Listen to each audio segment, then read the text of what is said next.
who's the best team in the NFL right now? We're entering Thanksgiving. I've got my mulligan of my Super Bowl pick on game day morning coming up on Thursday.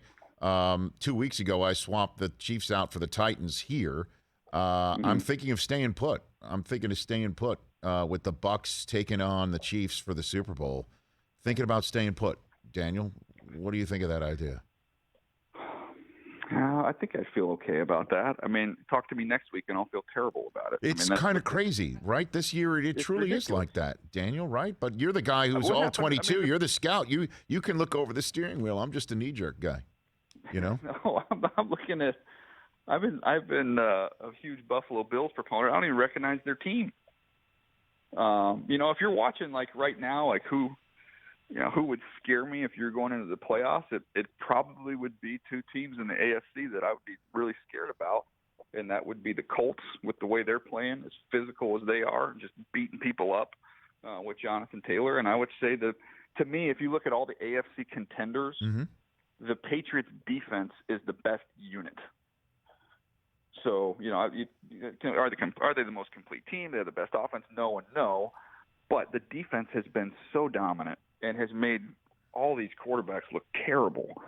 And it's just like a classic Belichick coaching job this year. I mean, they are putting guys in positions where they can make plays, and you're looking out there at names of players that play on other teams and are just average. And all of a sudden, Adrian Phillips, he's got a cape on playing for the Patriots, and Kyle Van Noy goes back there, and he's right back to what he was. It's pretty incredible what Belichick's been able to do. Yeah, I mean, you could say they were the winners of Week 11. You know what I mean? Because they're in first place now, the Patriots. They're in first place now. The Ravens did win, but the Titans lost.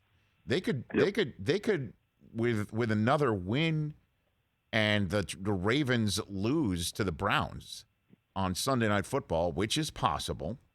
You put it all together, the Patriots could emerge from Thanksgiving weekend leading the conference, Daniel. They're right there. And, what's funny is, I was looking at Tua's numbers the other day, and I'm comparing them to Mac Jones, and I'm like, there's really not a whole lot of difference between what Tua's doing and what Mac is doing. But, man, the defense of the Patriots is just – they're shortening games. They're able to get short fields. They're just making it it's just unbelievable what they're doing on that side of the ball. And this is kind of a throwback. It's a throwback era, right? Control the clock. I think the Patriots run it more than anybody in the league, and they're playing great defense. And tale as old as time. And the winner in the NFC for Week 11, Daniel, to me, is Arizona, because they got 2 wins out of Colt McCoy, and not just any 2 wins against division opponents and on the road, I might add. And I know that Colt said, that's my job, it's my responsibility, which is a great quote. That's true, but he still did it. And without DeAndre Hopkins, too, and the Rams were off, and the Cowboys and Packers both lost.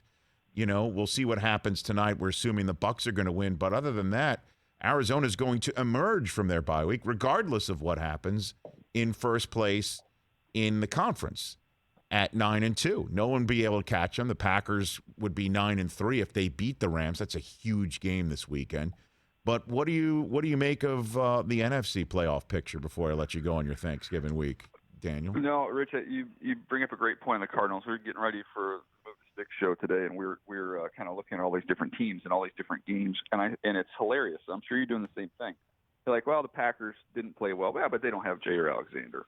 The Steelers, their defense was terrible. Yeah, but you don't have T.J. Watt. You don't have Minka Fitzpatrick. The Arizona Cardinals didn't have their quarterback. And they go out and find a way to win games. I mean, that to me is I don't care how bad the Seahawks are. That's a tough place to play. And to go up there with your backup quarterback and win by double digits, which I think they've done now, 5 or 6 times in a row on the road, winning by double digits.